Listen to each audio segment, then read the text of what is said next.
Sit. I always have Clifford sit before we go out on the street. In fact, every boundary, which includes my front door, I have him sit and wait like this.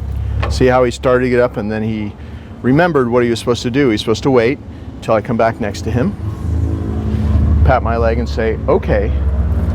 And see, I walk really slowly through these gateways and these doorways and boundaries because you need to reinforce that new behavior of him not pulling you around, not lurching through doorways and gateways and pulling you all over the place and acting crazy.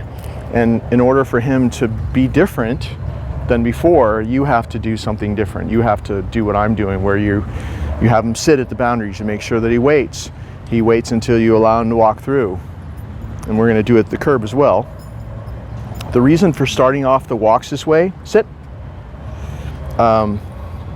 is because if you start the training when you put the leash on him inside the house and you start that before you even go outside, by the time you get to the street, he is much calmer and your walk starts this way instead of him being, see if he gets up like that, you say no. Gently but firmly put him back.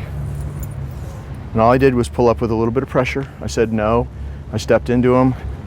I pulled up with a little bit of pressure.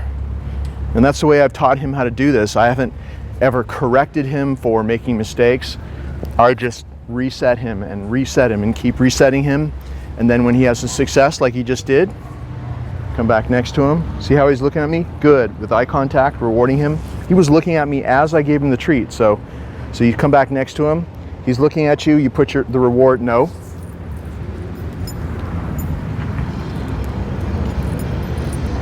You put the reward by your face, so he's looking at you. Good. And reward him straight down. Nope. So that he's really waiting. And as we know, he is a very excitable dog. And we have a camera person right there, which he's not used to. We've never had somebody following us around like this and pointing this thing at us before, so he's a little bit more excited than usual, but he's still doing pretty well. And I'm leaving these little tiny mistakes in there so you can see how when he started to break out of his position, how I put him back.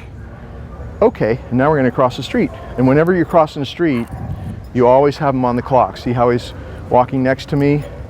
And I'm not rushing across the street, I'm walking slowly. On the other side, I'll have him sit and I'll release him to be free once we cross the street.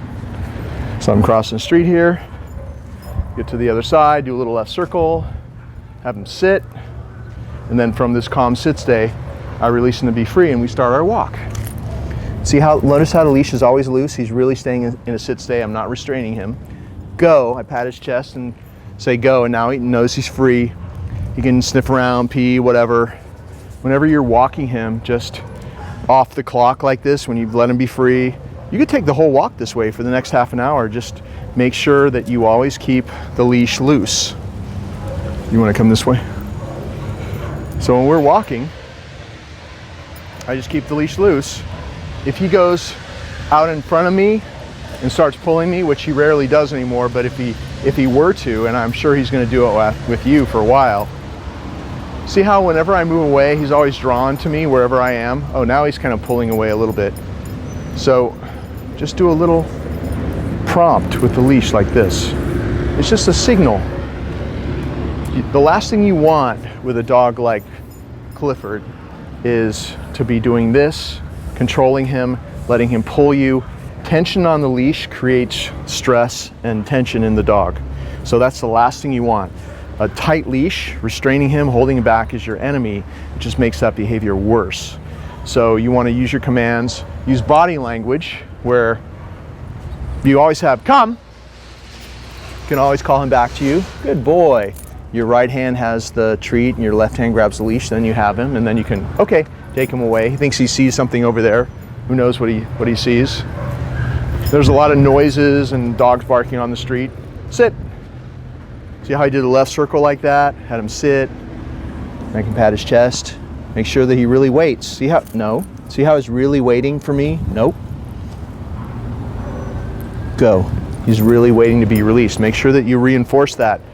He's really waiting. He's not anticipating and going before you pat his chest. He's not jumping the gun. Make sure he really waits. And the more you do what you just saw me do, the better he's going to get and the calmer he's going to get. But obviously, with all these things, you have to handle him differently for him to change with you. So that's why I'm just being really specific with all the little things that you're going to have to do for a while. But he's on free time right now, so if we're going to take a walk, I'm going to keep the leash loose. If he tries to pull me, I'm just going to do a little, see how I'm doing that? Just a little prompt if I don't want him to pull me.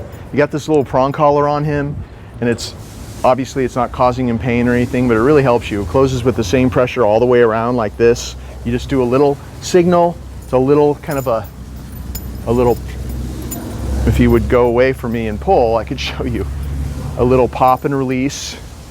See, what's happening here is I've called him to come to me so many times that all I have to do now is just back away and he follows me wherever I go. So I've made myself a very relevant person in his life, where when we go out in public, I'm always calling him to come to me. So if I back away, he just comes my way. And that's why the leash is never tight anymore, because he's always drawn to me when we're out in public. And that's because I keep calling him, come. Good, there's somebody out in the yard across the street using a hose, and that's what he's distracted by. But if you have something that he's interested in, come. Practice calling him. Good, away. I can get a bunch of repetitions of the recall just from this one situation. He keeps looking over there. Come. Call him back to me. Good. Notice how I'm doing it. I'm never repeating any command. When I say come, I back away, because when you back away, the dog's drawn to you. And you see how that helps you over time. Just even when you're not calling him, he's always drawn to you out on the street, which means he's not pulling anymore, which means you're relevant instead of him pulling you around like you're irrelevant. So I always have him coming to this target, my right hand. It's a right hand reward like this. Left hand leash. Always call him when he's at least looking away from you. See how he's looking at something over there? Come. Good. Take the leash with your left hand. So then you have him. He can't learn that he can take the reward and then run off. You have him do this little circle. Sit. Get him back on the clock. And since we're here, I'll do a little sit stay. You don't have to say stay. I've never said stay, but what I've been doing is teaching him that sit means to stay. So when you say sit, it means to stay there until you release him. So this is just a basic sit stay. And this is hard for him to do. It's only been a few days that he can actually do this now, because there's so many things going on the street. He's not great. You know, most dogs are better when there's nothing going on, but out on the street, he's distracted by things, but he's still got enough of a sit stay now that he can stay there. See, most dogs can't sit or stay in a sit stay when you walk behind them, so he's got that. If he gets up, you say no, which I was trying to get him to make some sort of mistake. And all I did was pull up on the leash a little bit. He's very distracted by what's going on over there. But it doesn't matter. If you tell him sit, he needs to stay there. And you need to reinforce that, and he needs to know that I don't care what's going on. I said S-I-T, and you're going to stay there until I release you. So he's waiting for you to either come back next to him, and I'm going to reward him. So he's waiting for you to come back next to him, and you always reward him right here when you stand back next to him. Eye contact, good, like that, straight down like that. So he's staring at you as you give him the reward. And then you could either pat his chest and say go, which means he's free again to do whatever. Or if you're going to walk him, you just pat your leg and say okay. And that means to walk next to you, and he's still on the clock. And we're going to do some walking exercises now. This left-hand circle is very valuable. Sit. Good. I'm going to do another one, then I'm going to come back your way. Okay. See how you're always, whenever you turn left, he's drawn back next to you. It keeps the leash loose. Sit. Good. See, we're rewarding the same way every time. Okay.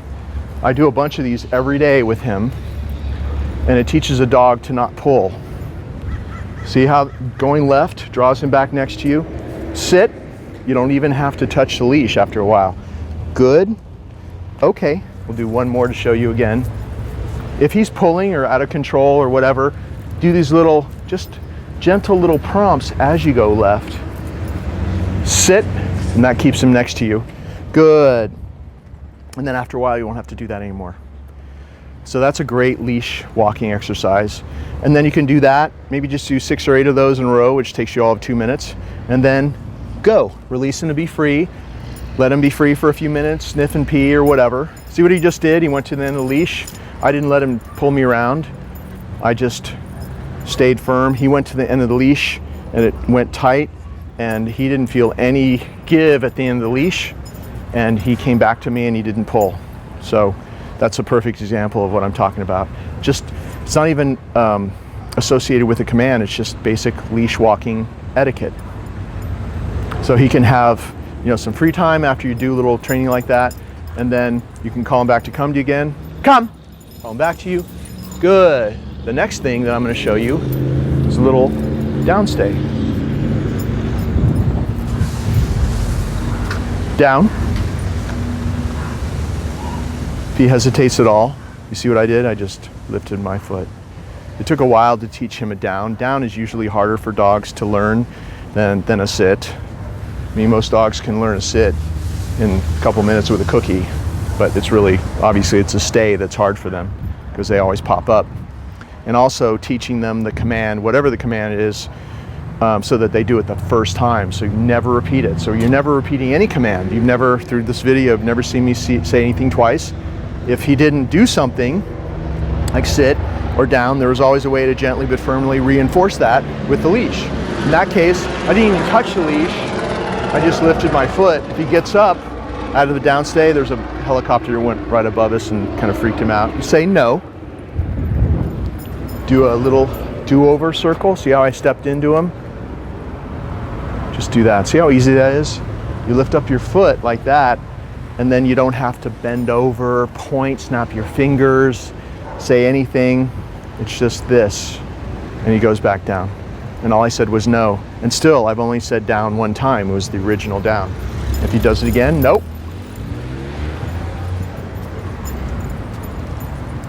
Put him back. Obviously, you know, he's a dog that needs to develop some focus still, even though he's doing really well considering. But it's going to be a project. When you take him back, you're going to have to keep practicing this stuff.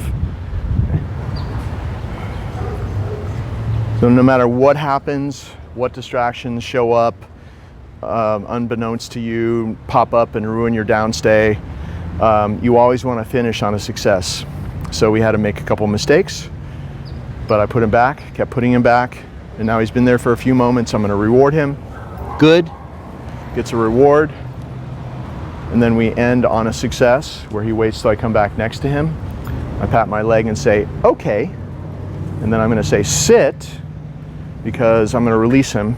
And you always release him from a calm sit stay out of a down stay. And pat his chest and say, go. Give him a little free time because he's done really well. He's working really hard.